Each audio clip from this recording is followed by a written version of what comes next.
The most watched video in this channel has been a 1-minute video that deals with heavenly beings. So I bring you a longer video of the same type of material of that short video from another channel. I'll leave the notes and the link of the channel in the notes of this video. But I ask you to, if you're watching this video on this channel, to subscribe and to leave a comment also on this channel to see what makes it interesting to see this other type of heavenly beings that we don't hear much either in church or in other places.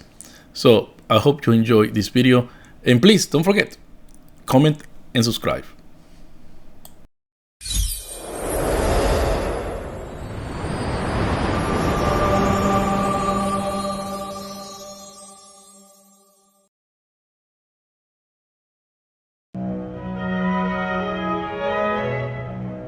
Angels.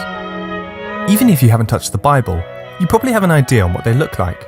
They're those elegant, heavenly beings with long white robes, swan-like wings, and perhaps a halo on top for good measure. We also know what angel babies or cherubs look like. Those small, chubby, cute infants clasping a bow and arrow. The kind of thing you might see on a Valentine's Day card. Except, well, that's not what angels actually look like. Not according to the Bible. These are biblically accurate angels.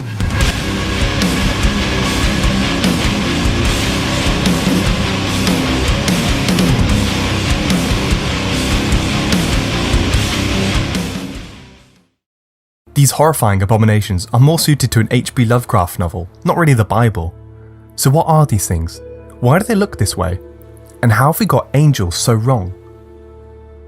Okay, so angels come from the Old Testament, the first half of the Bible for Christians, or the whole Bible, known as the Tanakh, for Jews. The Old Testament was written down in modern-day Israel and Palestine from about the 6th century BCE to the 3rd century BCE. Although many scholars believe the biblical stories themselves are much older. We get the word angel from the Greek angelos, originally from the Hebrew word malach, which roughly translates to messenger. These messengers appear in the Old Testament a number of times. They carry God's messages from heaven and earth and sometimes act on his behalf. For example, you might recognize the angel of death in the Passover story that slaughtered all the first sons of the Egyptians. Or perhaps the angel that struck 70,000 Israelites to death, and the angel that single-handedly killed 185,000 Assyrian soldiers in one night. When they appear in the Bible, they aren't described as having wings. In fact, they look like any ordinary person. In the later biblical texts, such as Daniel, some even get names: Gabriel, Raphael, and Michael. Okay, this all sounds familiar, but they're not quite the nightmare material freak abominations we saw before.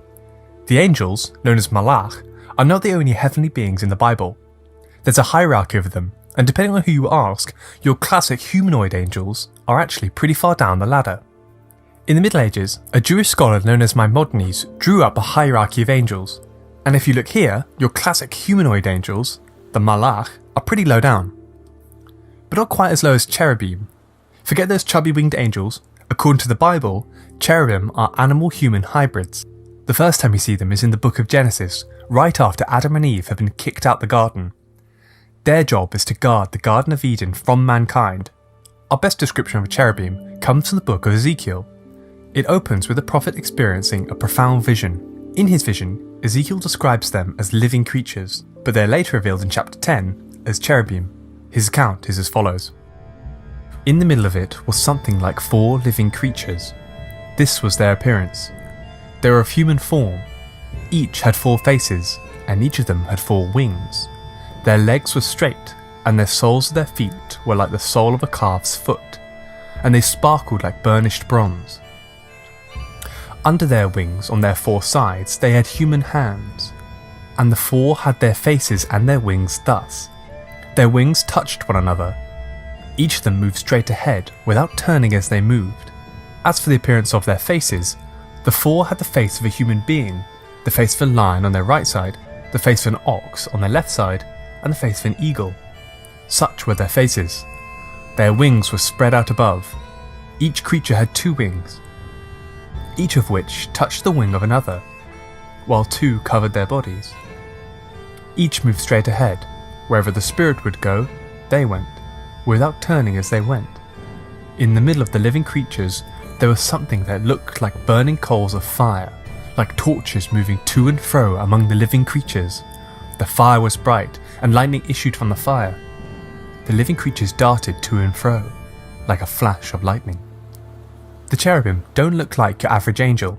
Instead, they look more like the mythical beasts in ancient Mesopotamia, especially the Babylonian Iyamasu, which is the wings of an eagle, the body of a lion, and the head of a king.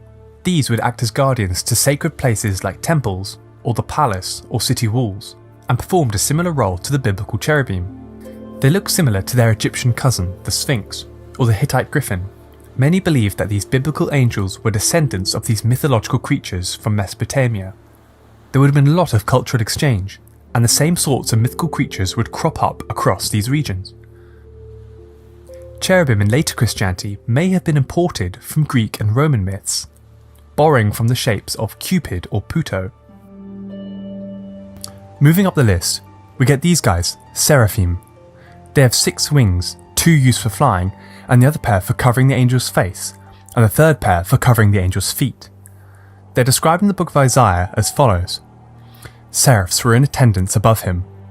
Each had 6 wings, with 2 they covered their faces, and with 2 they covered their feet, and with 2 they flew. And one called the other and said, Holy, holy, holy is the Lord of hosts, and the whole earth is full of his glory. In medieval Christian theology, seraphim is the highest choir of the angelic hierarchy. They are the caretakers of God's throne, again continuously singing Holy, holy, holy, all day, every day. So seraphim, their name comes from the word seraph, to burn. So seraphim may mean something like the burning ones. Okay, well, where do they come from? Going further into seraphim's name reveals its origins. The Hebrew word for a venomous serpent of the desert is saraph. In ancient Egypt, the cobra was often referred to as the flaming one, an image of which, called a uraeus, was worn by the pharaoh. Thus, saraph may be the Hebrew term for cobra, and perhaps where our seraphim get their winged appearance from. Now we get into the strangest beings in the Bible, the Ophanim, or simply known as the wheels. They're a pair of interlocking gold wheels with eyes around the outside, and they hover and float in the sky. In the same vision as before, Ezekiel describes them alongside the cherubim. Quote, As I looked to the living creatures, I saw a wheel on the earth beside the living creatures, one for each of the 4 of them.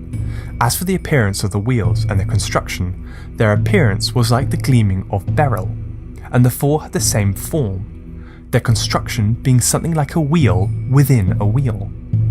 When they moved in any of the 4 directions without veering as they moved.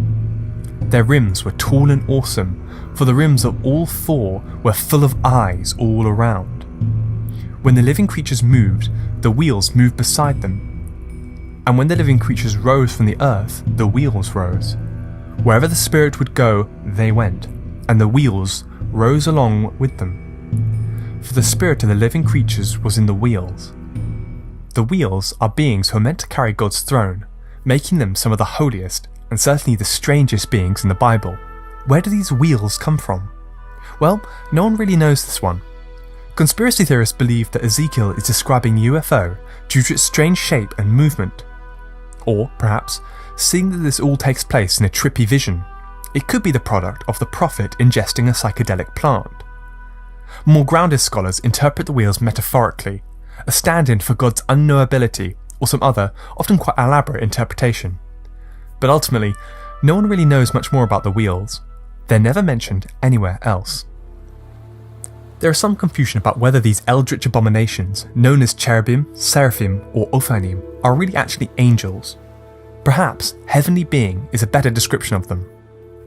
Whatever it may be, the Bible's view of heaven is not the exclusive domain of these beautiful winged humanoids.